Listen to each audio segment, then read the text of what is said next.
So begin by settling the body, adopting a stable, comfortable, upright position serviceable for meditation. So think about keeping our feet flat and our back straight. Torso open, hands in the lap, right over left, with the palms upturned and the thumbs gently touching. Our eyes are gently closed or slightly open, making sure we let in enough light to remain alert. And try to maintain an awareness of not slouching, not leaning. We also let go of any unnecessary tension or rigidity in the body, relaxing into a stable, comfortable, upright position, just allowing the body to fall into place.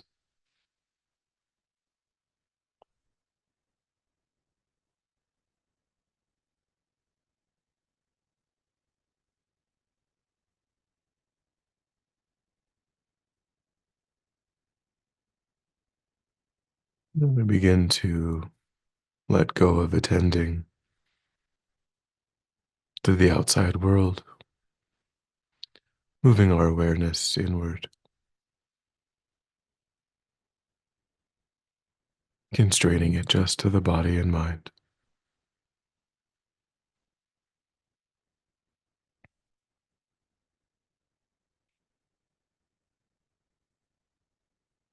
allowing sights and sounds to be as they are without investigation,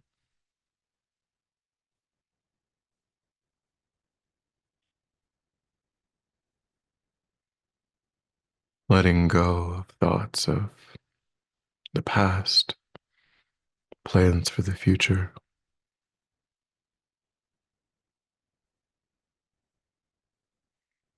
concentrating our awareness in the present by attending closely to the physical sensation that accompanies the in-breath and the out-breath in the space around the opening of the nostrils.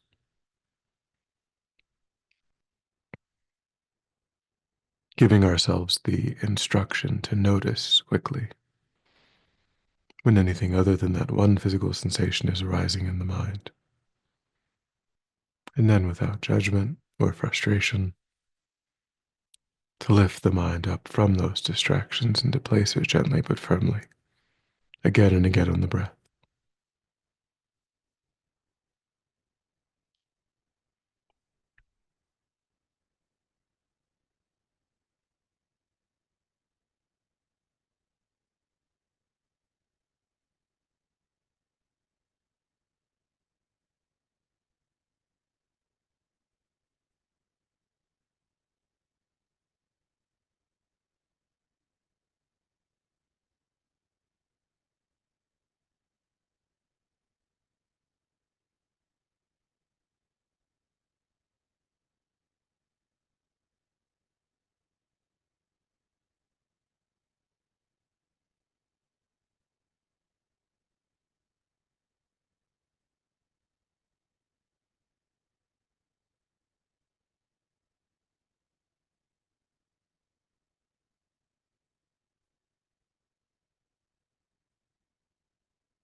And then when the mind is more calm, and generate a broad altruistic motivation for our time, to take a moment to recognize in your own life your own genuine desire to be happy,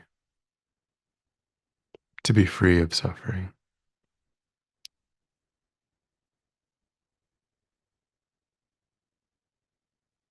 recognizing how this motivates all of your actions,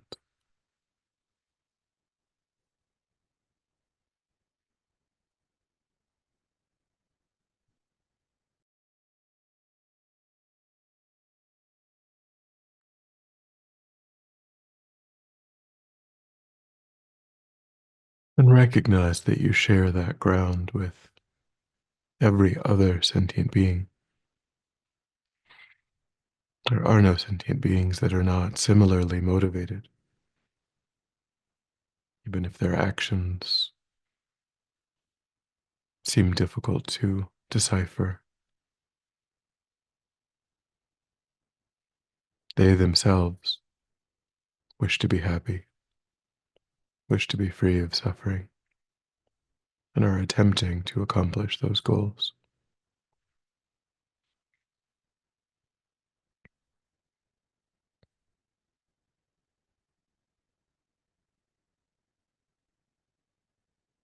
So, developing the wish, the interest in working for the benefit of all sentient beings is the most useful way of using this life.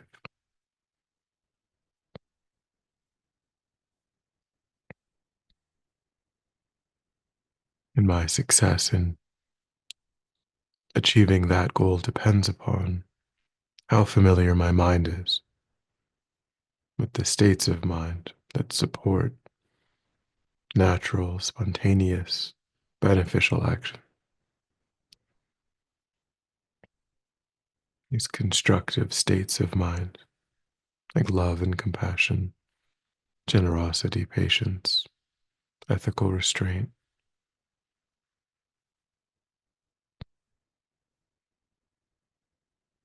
and how successful I am in distancing myself, ultimately eliminating my existing familiarity with states of mind that often give rise to actions that cause harm to others. States of mind like hatred, malice, jealousy,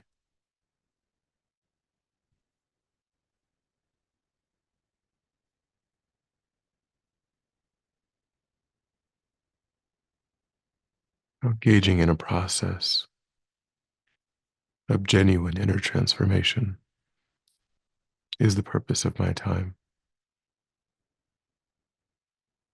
so that I might be able to truly work for the benefit of not just myself.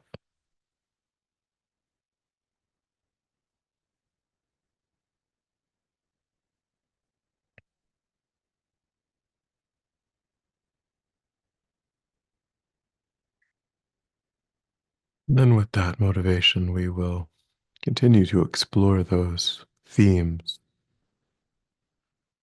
in Lama Zopa Rinpoche's Mahayana equilibrium meditation.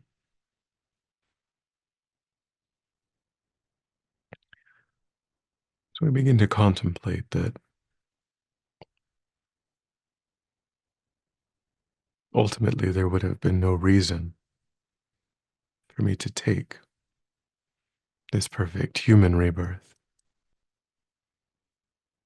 if my goal was to work only for my own peace of mind, my own benefit, as every non-human animal is engaged in the same pursuit.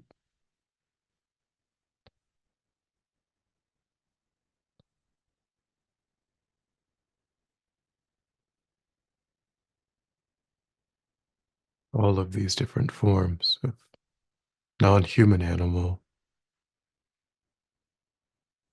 simply want to be happy.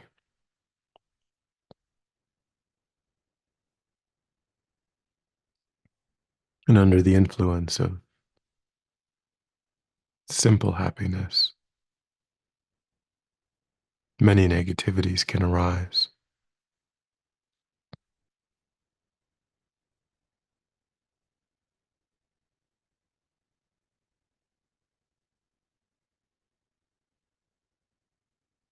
The main purpose of being born human is to have higher aims, to do something that no non-human animal could do,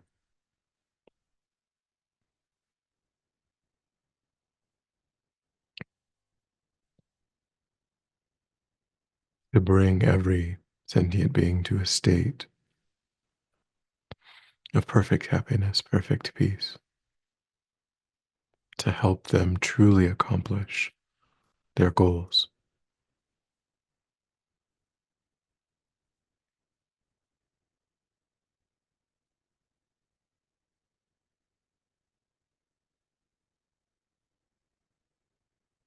Pause here and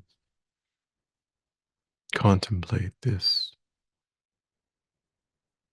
meaning of one's perfect human rebirth.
We can begin to argue against this habit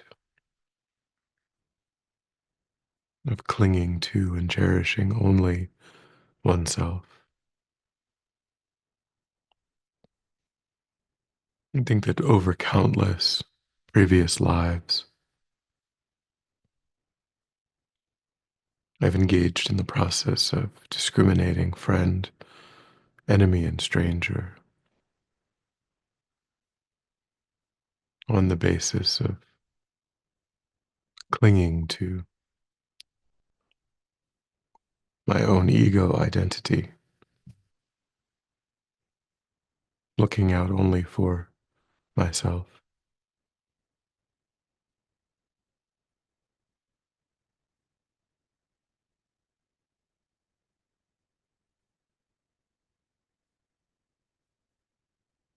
I have a greedy mind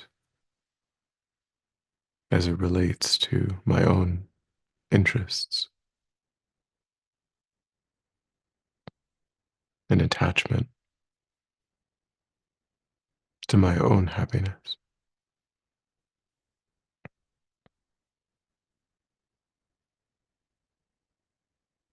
which in turn gives rise to anger against those who disturb my happiness, which produces the enemy.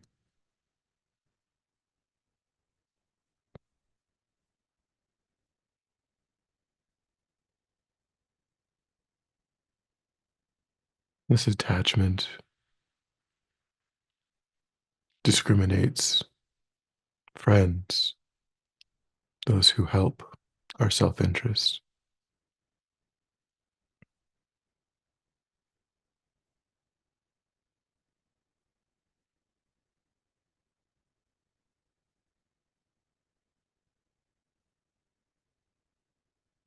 And with this way of relating to the world, we discriminate strangers, those who neither help nor harm.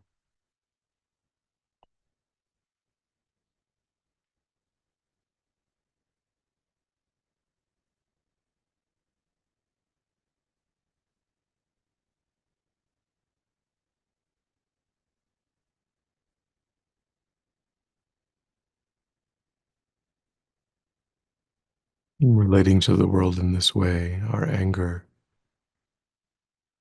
gives rise to hatred and harm to the enemy, to be attached and to be willing to help the friend,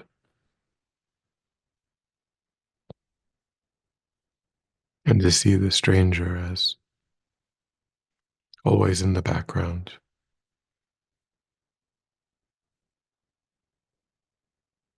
unimportant.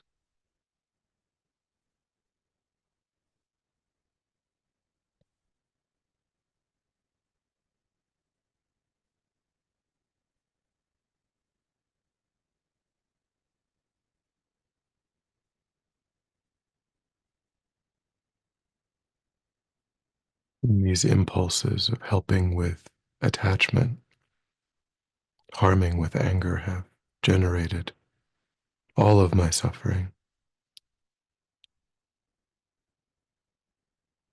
and have caused me to make others suffer again and again.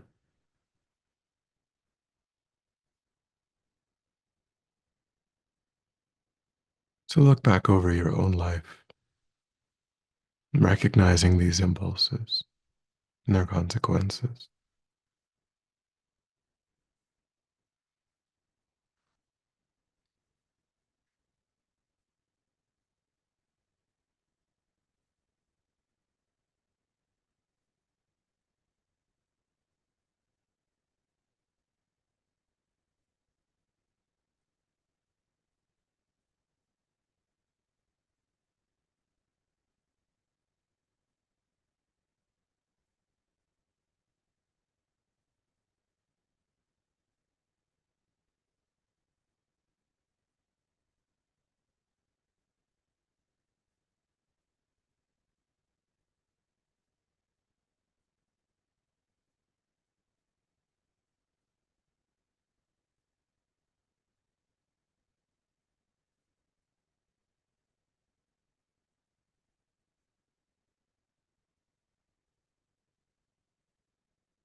And think that we can argue against these discriminations of friend, enemy, and stranger by understanding how superficial these distinctions actually are.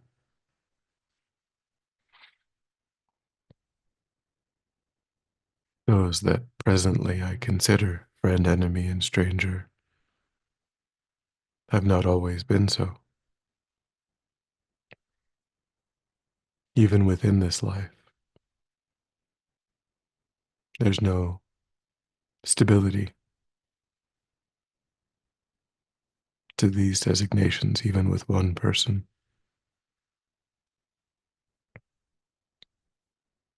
We grow close to strangers, we grow distant from friends, and sometimes we befriend those who seem difficult.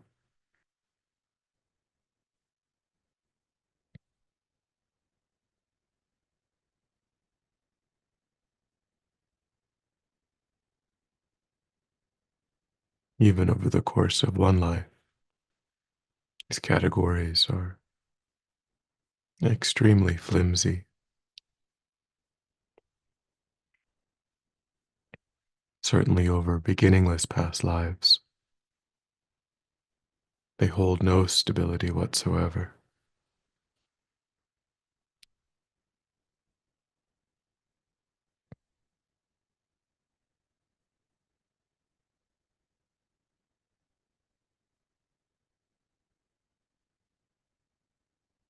So recognize their changeable nature in your own experience and using logical reasoning,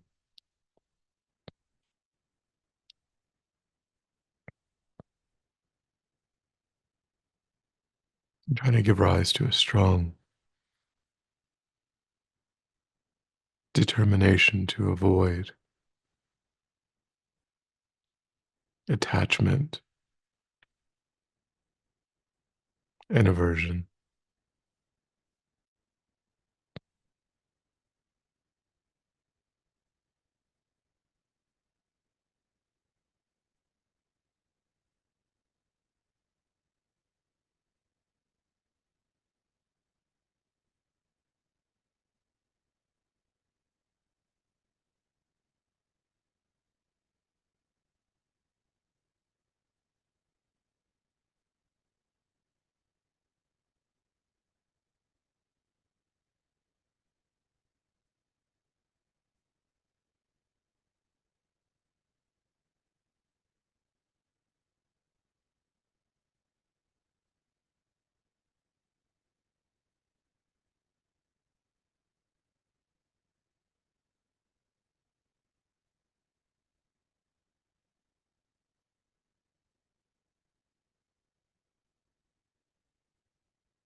Recognizing that if they are changeable in this way, then necessarily they come from my own mind.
Recognizing that if they had any validity they would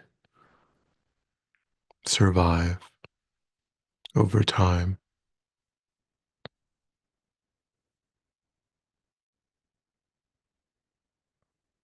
Even my own enlightenment wouldn't change these categories if they had substance.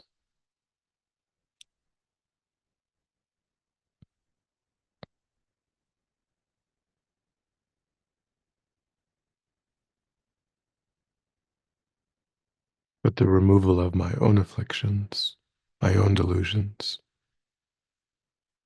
eliminates these categories, these discriminations. So we see them as just a figment of the mind.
And then when you're ready, we'll come back together.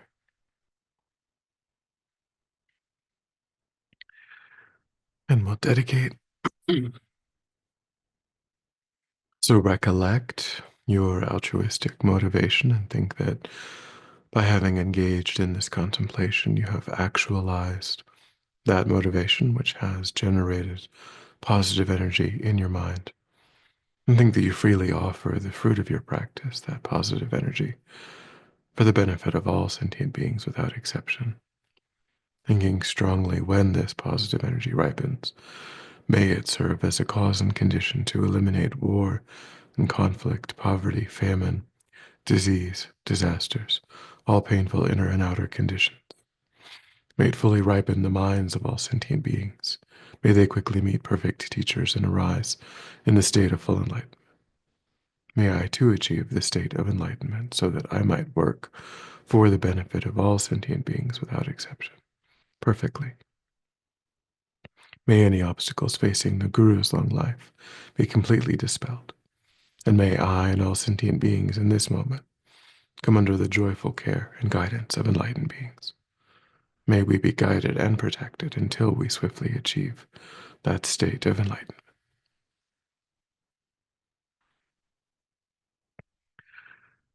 Thank you.